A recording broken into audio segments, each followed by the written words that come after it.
My father is one of the founders of Hamas movement. I was there when Hamas was born. I was before Hamas was born. And as I said before, I will be there after Hamas is dead. If Israel fails in Gaza, all of us, we will be next. If Hamas is not defeated in Gaza, it will inspire many groups around the globe. They will see that few thousands of savages can blackmail the international community, the superpowers, and bring democracies to their knees. Most of us have our own calculations, from Russia to China to the rest of the superpowers. Given Hamas cover, Hamas gave the attacks on October 7th as a birthday gift to Putin. For those who did not make the connection, and I don't want to go farther. Now nobody's talking about Ukraine, using Hamas as the wild card in the Middle East, igniting a religious war. Hi everyone, good afternoon. Ambassador, thank you for having me and giving me this important podium. Such a difficult situation. I see lots of division and confusion, lots of hatred, lots of misinformation. And everybody speaks on behalf of the children and on behalf of the innocent. But I am not sure about their real intention. But today I can speak on the authority of a Palestinian child, someone who grew up in that culture. Hamas' first crime against children in the Palestinian societies is not arming them or encouraging them to carry suicide bombing attacks. It's the religious, ideological indoctrination that I had to go through.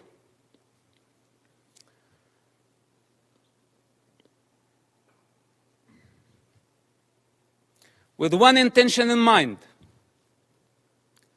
to annihilate the state of Israel. This is Hamas' primary goal. In this truth, there is no confusion. I speak as first-hand witness on Hamas and their intention. My father is one of the founders of Hamas movement. I was there when Hamas was born. I was before Hamas was born. And as I said before, I will be there after Hamas is dead.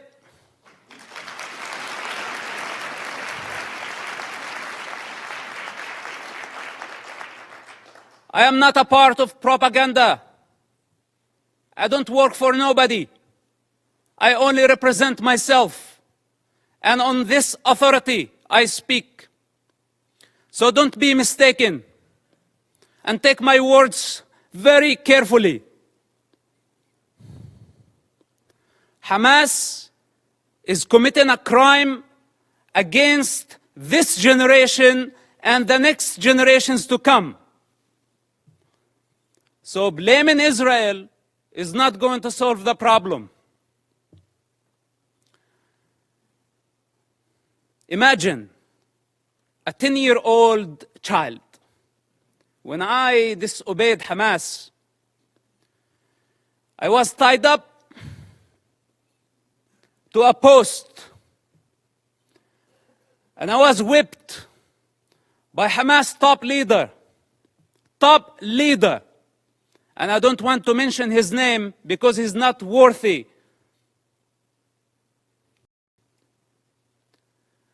With the electric cable. Every lash, I lost my breath. Until I lost my consciousness. My father was in prison at that time. And this leader thought that he was my mentor. This is Hamas discipline. This is how they wanted me to be. To become a violent savage like them.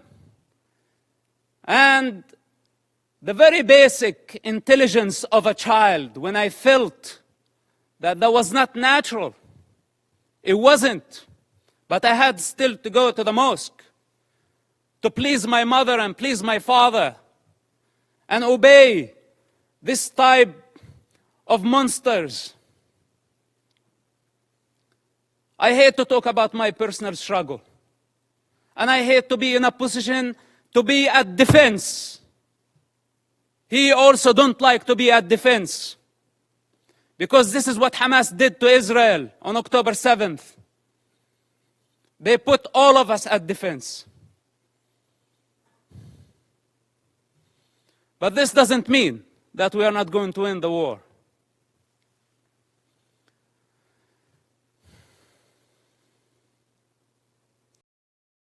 Growing up in that society, majority of the Palestinians blamed Israel. And as a child, I took it as a Quran. I took it as a holy scripture that Israel was our problem. But then as I grew up, I start identifying the enemy within. The religious authorities, the corrupt leaderships, who basically did not care about children, they did not care about Palestinians, they still don't care about nobody but themselves. And the world has been empowering them against the prey, against the victims. This has to come to an end. Let's put my childhood on the side, because maybe a child does not see things for what they are. Maybe I was very bad. I misbehaved myself as a child to deserve to be beaten up again and again and again by Hamas leaders. And some people say, is it a personal problem? Well, it is a personal problem. Do you have any problem with me having Hamas problem as a personal problem? It is a personal problem. And I swear I will not die before I see Hamas dead. Can I make this a goal to my life?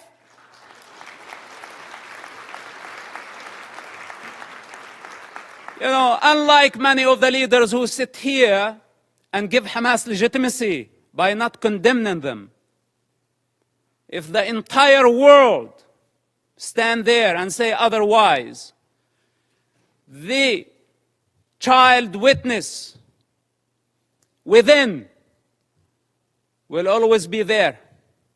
And nobody can deceive that child anymore.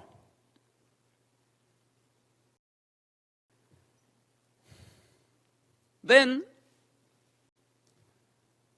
as I grew up, I become the Hamas or the Islamic student movement president in our town. And I became part of the movement. It's just out of the love for my father and our family.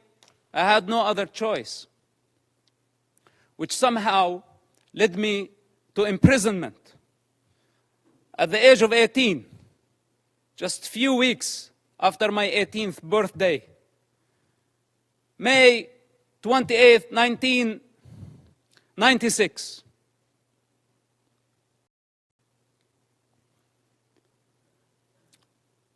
My problem was not Israel who arrested me during that experience. It was Hamas again, but this time with a lot more brutality, a lot more pain than the pain I experienced on a personal level. In prison, Hamas tortured and killed hundreds of Palestinian prisoners, Hamas members, because Hamas had suspicion that they were collaborating with the State of Israel. I spent 16 months in that first arrest among Hamas leaders. what was called Al-Majd, Hamas security wing, for those who don't know, this division of Hamas. This security wing, they brutally tortured people, putting needles under their fingernails, burning plastic on their bodies, putting off cigarettes in their skin. The screams of hundreds of prisoners over that period of time. How could I forget? And I don't wish for any of you to go through such experience to realize what type of monster we are dealing with. It's unfortunate that my father helped establish such an organization. And I don't mean to dishonor him. I love my father and I will always do. I'm not here to dishonor my people. I love my people.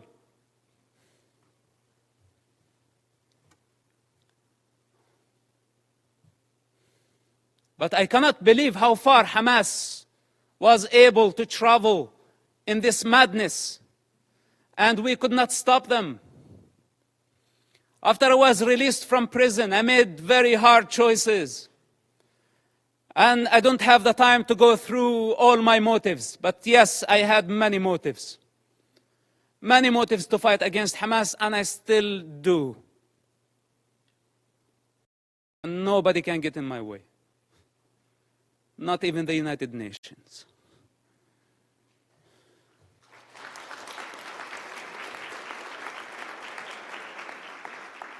So the choices I made were against any rational mind. I ended up working together with the Israeli intelligence for 10 years. We had a common goal. That goal was to stop suicide bombing attacks. Hamas, for those who don't know, or those who have short memory, carried many suicide bombing attacks during the 90s and the early 2000s. Dozens of suicide bombing attacks where a suicide bomber took an explosive built went to inside a bus and blew himself up, killing all type of people. Not only Israelis. Americans were killed. Europeans were killed. Other nationalities, including Israeli Arabs, including Muslims. Hamas did not differentiate. Take Hotel Park, for example. On a holiday, on the most sacred Jewish holiday, a suicide bomber go into the dinner, blow himself up, kill more than 30 people. Some Holocaust survivors died in that attack. Dolphinarium, some teenagers having fun at the beach. Hamas suicide bomber killed about 18 and wounded dozens. Look up, see how many buses. It did not stop there. Hamas attacked the Hebrew University. 6 Americans were killed in that attack.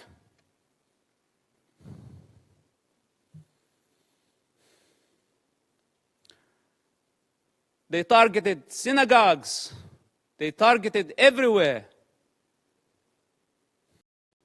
Knowing the Israeli retaliation, they invite violence. They love violence. Hamas, without chaos, cannot survive. It's their climate. This is where they thrive. When the peace process came, if you follow the history of Hamas and their development or their evolution, whatever you want to call it, Hamas, what sabotaged the peace process through suicide bombing attacks.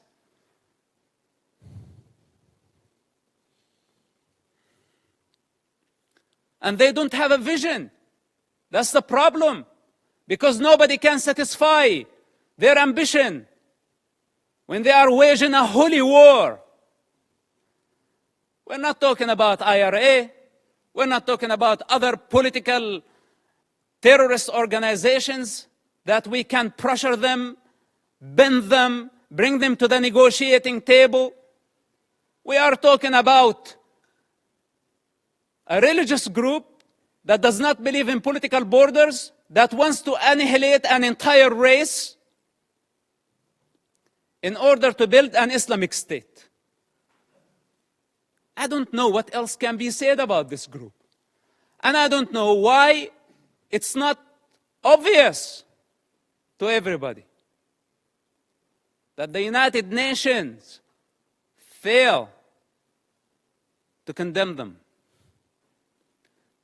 Bunch of rapists. This is what they are. Lower than animal consciousness.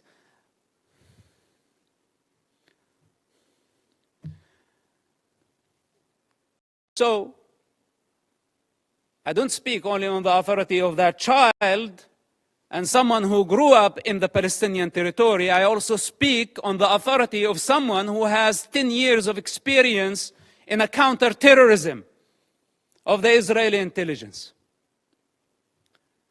It took us 8 years to capture someone by name Ibrahim Hamid.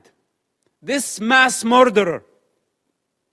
8 years he hid in a small town of Ramallah, less than 20,000 people. It took us 8 years to capture him, while he was sending suicide bombers every other day. It was a big nightmare to capture him. And you know now what they are doing? Why the hostage situation that we have in Gaza?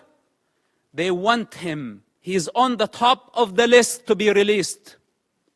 Ibrahim Hamid, remember his name? Look him up. They want mass murderers to go back to the street. And if you ask yourself, the guy that you saw earlier, Yahya Sinwar, with the child and the rifle, this guy was released just recently, part of the prisoner exchange with Israel. When Israel had to release more than 1,000 Hamas members to return one Israeli soldier back to his mother. And Hamas had a taste to that. So they thought this time they can go and bring 200 hostages and more. So they can bring the only true democracy in the Middle East to its knees. This is why it's a very brutal war. For those who are in the intelligence communities, they understand the significance of this. And they know that that Israel cannot release more Hamas terrorists. Because this guy, you saw, Yahya Sinwar, he is the mastermind behind the attacks on October 7th. And how can Israel afford, or how can any of you validate or prove the release of mass murderers back to the street so they can carry a lot more terrorist attacks and hijack an entire society, use hundreds of thousands of people as human shields? Is this our way of solving the problem? We need the correct vision. First of all, we need to identify the origins of suffering, where it's coming from, where does it originate from. We need to identify the disease. Then we can provide the cure. Up to this point, we haven't identified the disease. And for those who know the problem, they don't have the courage to stand and say, we have a problem with Hamas. But most of us have our own calculations. From Russia to China to the rest of the superpowers, given Hamas cover. Hamas gave the attacks on October 7th as a birthday gift to Putin. For those who did not make the connection. And I don't want to go farther. Now nobody's talking about Ukraine. using Hamas as the wild card in the Middle East, igniting a religious war to just divert your attention somewhere else. All those criminals, whether they were high profile or low profile, they are all savages. They are all enemies of children and enemies of humanity. The United Nations and the rest of the international community have empowered con men who used what's so-called Palestinian cause to become richer. They were seeking power and wealth. They did not care about the Palestinian people. As the children of Gaza sink in despair and poverty, leaders of Hamas, along with their families and their entourage, enjoy the Four Seasons Hotel in Doha, Qatar.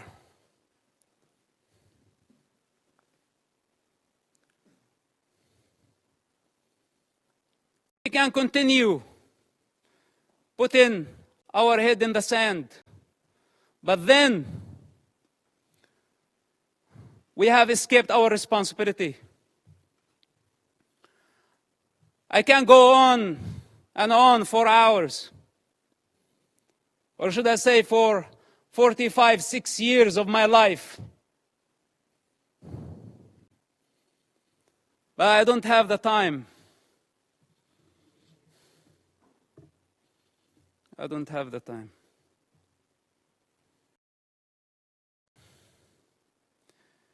If we don't eradicate Hamas this war and this time, if we don't eradicate them, the next Gaza war is going to be deadlier. It's going to be much greater. If today we are complaining about 10,000 casualties, even though I'm not sure about the numbers because it's Hamas statistics, I don't trust anything they say or anything they do. But even if it was true, it's actually a miracle that we have only this number. The next war, we will talking about hundreds of thousands. This is the fourth war with Hamas and the fifth war in Gaza, because also Islamic Jihad had their own war.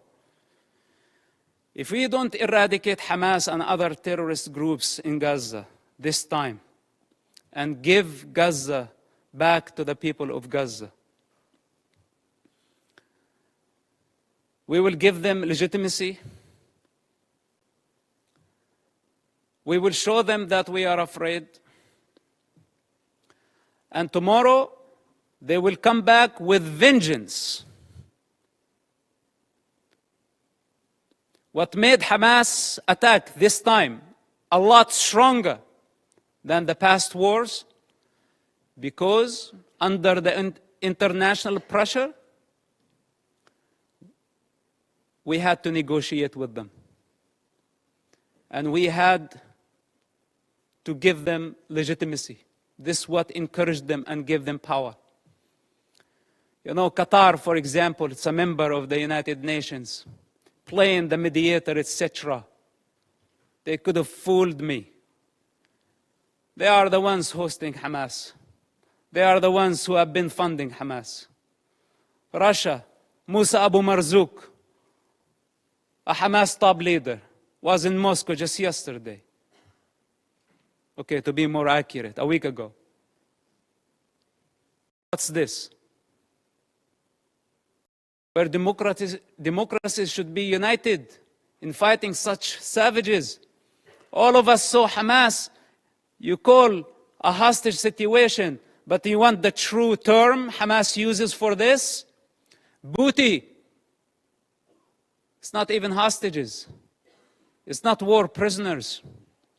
All of us saw Hamas, savage, grab a teenager girl from the neck, pushing her into the unknown. That's your very freedom. That girl represents your freedom. And None of us thought about the mother of that kid and how she felt about seeing her daughter being dragged that way by a savage who wants to dominate, who sees women as a property. This is how Hamas sees women, a property, something they can own.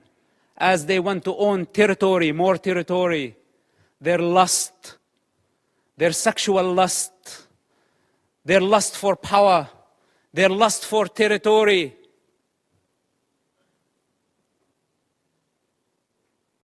I had to die many times in order to transcend this mentality. So we are talking about a big problem. It's beyond Israel. And here is the danger. And with this, I will conclude. The danger if Israel fail their war in Gaza, which is a brutal war, because if it was open war, Israel would annihilate Hamas in no time, matter of hours, let's say days. Hamas is finished. But since Hamas strategy, it's a strategic thing of Hamas to take human shields. This crime cannot be forgiven. None of us should forgive this crime. Gambling with children's blood for political gain, it doesn't get worse than this. So Israel now got stained by blood. This is what Hamas wanted to happen from day one. They wanted to sacrifice thousands of children so Israel can take the blame. Digging tunnels and bunkers under hospitals, schools, launching missiles. A Hamas misfire, how many people killed at a hospital, and they went so fast to blame Israel, and the rest of the world listened to them and listened to their propaganda. Nobody is concerned to check what is true and what is false. Whatever that serve our political and short-term interest, we go for it. Suicidal, not knowing that we are going against evolution. We are going against the collective consciousness of humanity. We're going against the interest of children, the defenseless children who has no one to speak on their behalf. They don't have the power to discern. And yes, they are dying. But who's causing all this death? Blame is the cheap way. It's the way of the coward. Those who have the courage take responsibility. They don't blame.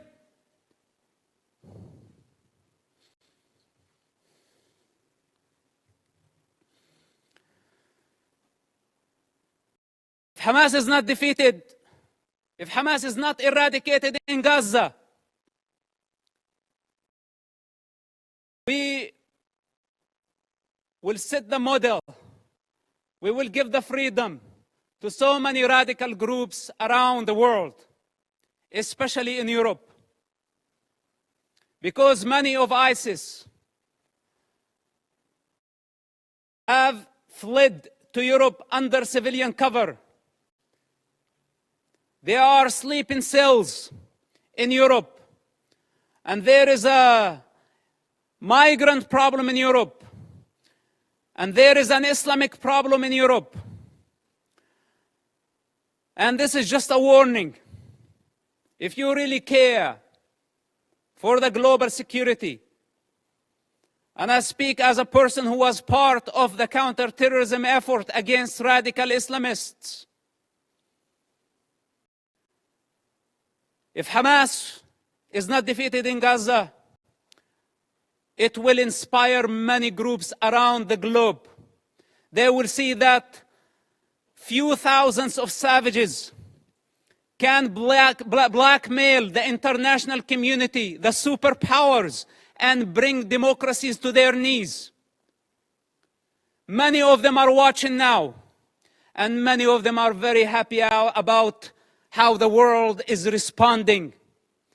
And many of them are satisfied to see the state of confusion and fear and anxiety. This is the time to get united. Because if Israel fails in Gaza, all of us, we will be next. Thank you for listening, and thank you for giving me the opportunity. May God bless all of us and protect our children, not only the Palestinian children, but also the Israeli children. Bring the hostages back to their families. And may God bring peace to this divided world. Thank you very much for listening.